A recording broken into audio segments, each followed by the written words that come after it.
Olá, bem-vindos a mais uma exploração aqui no nosso espaço. Hoje, a gente vai mergulhar em alguns trechos de um livro bem peculiar, eu diria, e muito atmosférico. Antes que o café esfrie, do Toshikazu Kawaguchi. A ideia central é sobre um café antigo, sabe? Meio escondido em Tóquio, o Funiculi Funicular. E ele não é um café qualquer. Rola uma lenda urbana lá que acaba sendo verdade, sobre uma cadeira.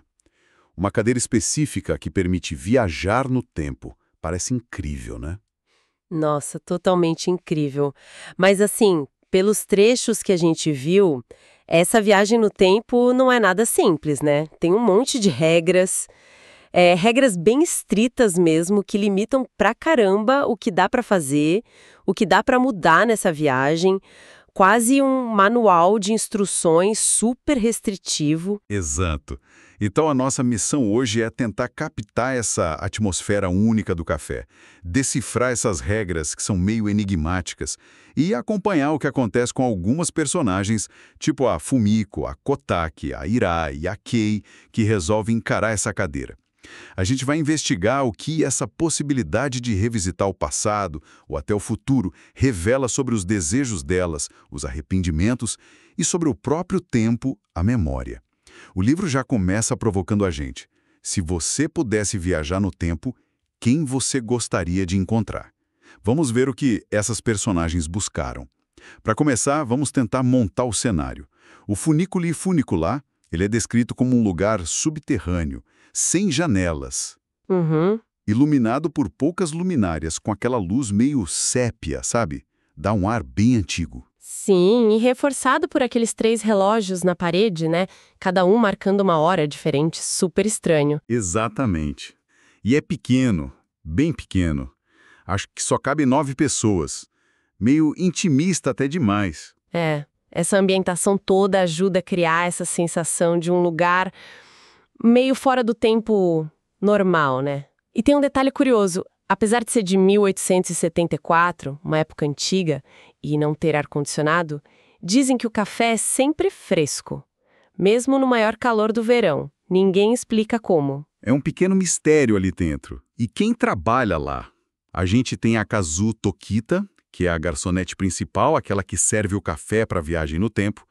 Ela é estudante de artes, descrita com um rosto meio esquecível, uma postura distante. Uhum. E tem o Nagari Tokita, que é o dono, primo da Kazu. Ele é mais corpulento. E a Kei Tokita, esposa do Nagari. Ela é descrita como mais afável, sorridente, mas tem um problema de saúde, né? Um coração fraco. Isso. E além da equipe, tem os frequentadores habituais que aparecem bastante nos trechos, né? Sim, tem a Yaeko Hirai, que é dona de um bar. Tem um visual mais chamativo, personalidade forte, bem direta. Tem o Fusagi, um senhor que está começando a ter Alzheimer, uma doença que vai afetando a memória, né? Ele fica lá lendo revistas de viagem. E a figura talvez mais importante para a mecânica da coisa. A mulher de vestido branco. Ah, sim. A figura misteriosa, sempre sentada naquela cadeira, lendo um livro, quieta. E acaso depois revela para Fumiko que ela é, bom, um fantasma.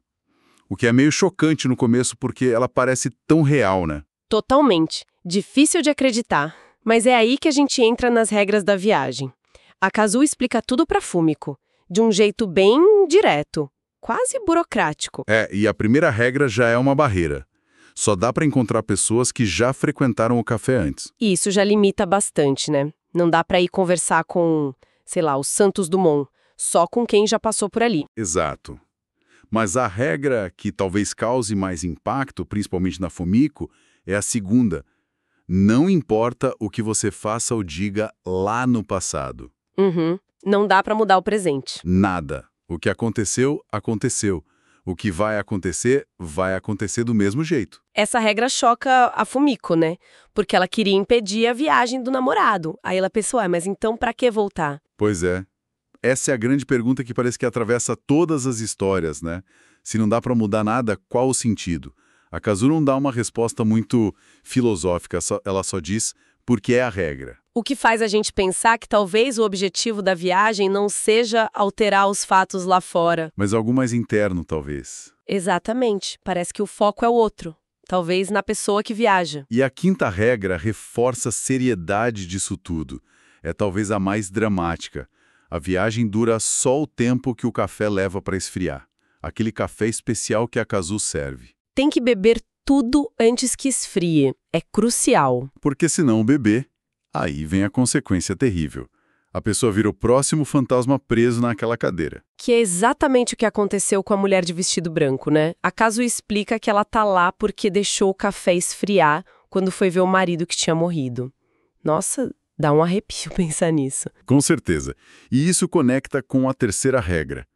A viagem só acontece naquela cadeira específica. Aqui o fantasma ocupa. E nem pense em tentar tirar ela de lá à força. A Fumiko tenta e se dá mal. Sente um peso enorme, a luz some, ouve uns uivos. Uma maldição temporária.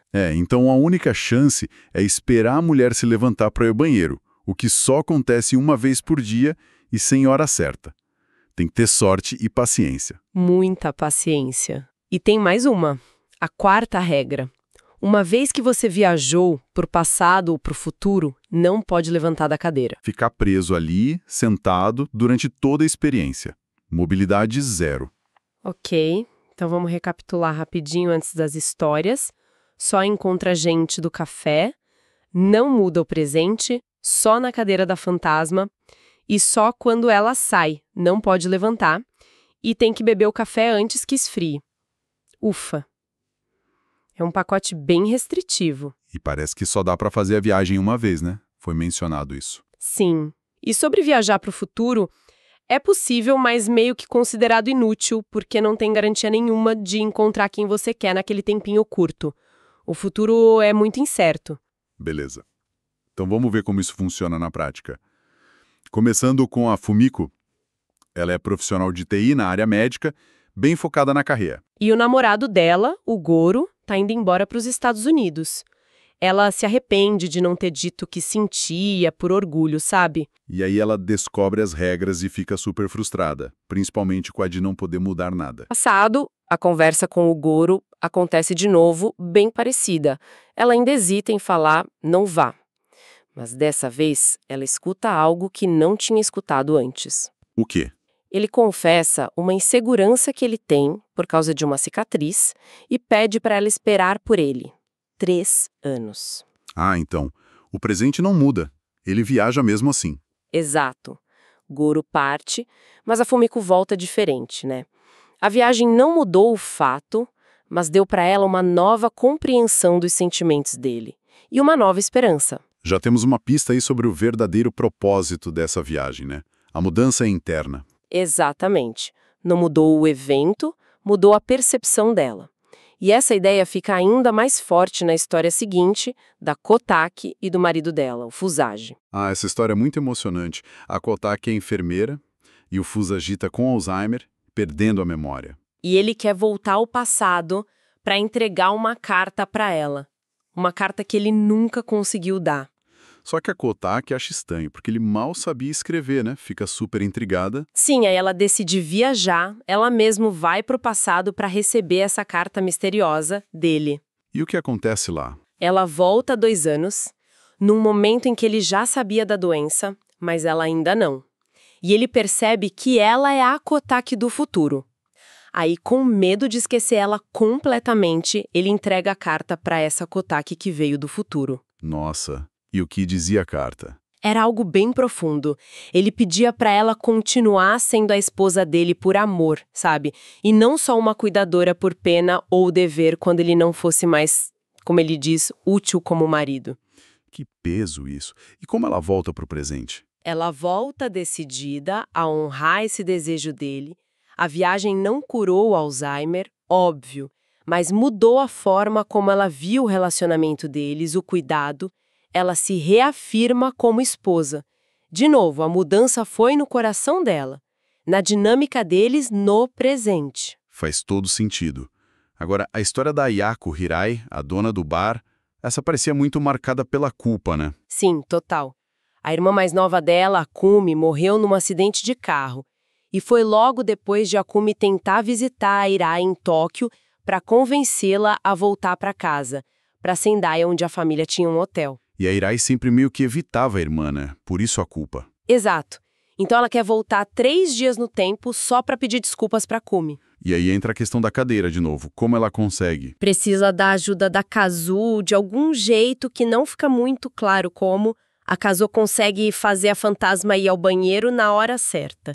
Libera a cadeira para Irai. É quase cômico no meio da tensão. Imagino. E o encontro no passado? Irai encontra Akumi no café e, para surpresa da Akumi, a Irai concorda em voltar para Sendai, pro hotel. A Akumi fica radiante. Aí a gente descobre que o sonho da Akumi não era se livrar do hotel, mas tocar o negócio junto com a Irai. Que momento agridoce, né?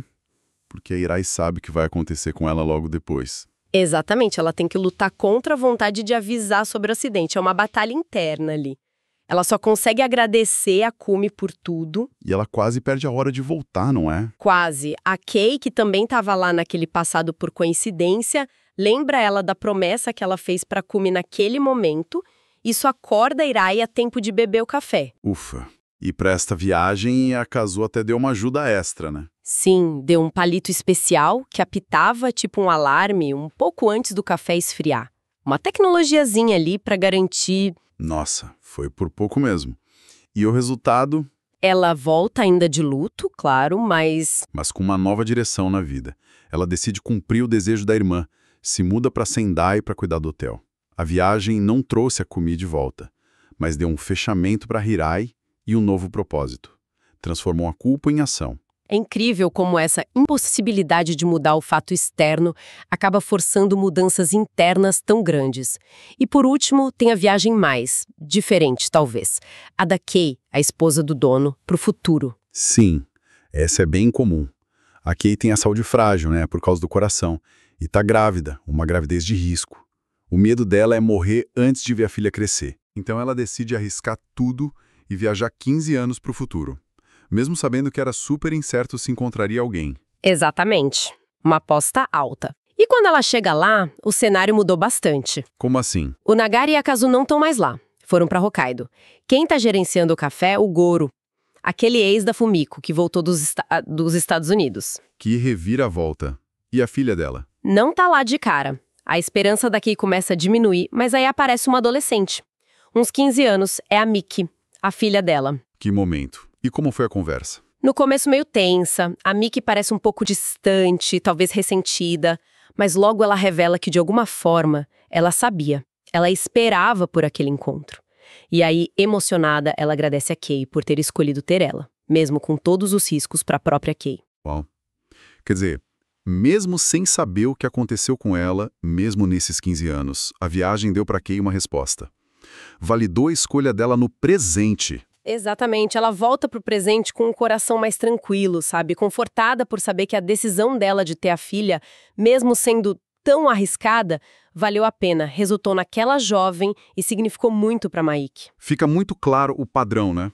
As regras são rígidas, o presente externo não muda, o Guru viaja, o Fusage continua com Alzheimer, a Kumi morre, a saúde da Kei continua sendo uma dúvida.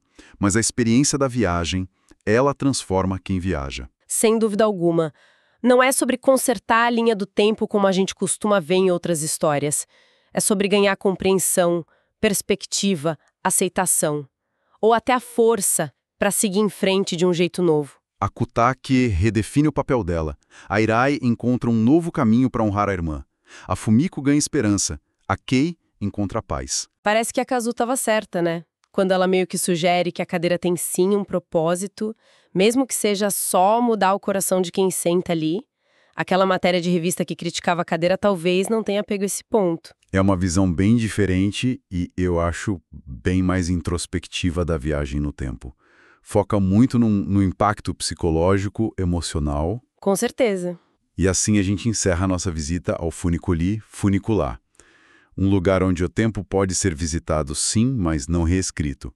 E onde as regras mais duras acabam, de certa forma, iluminando a jornada interior de cada um. E fica a reflexão, né?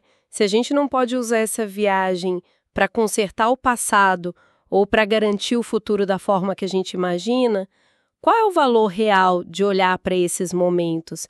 Talvez, como a gente viu, seja mesmo essa capacidade de dar um novo significado para o nosso presente, para as escolhas que a gente faz agora.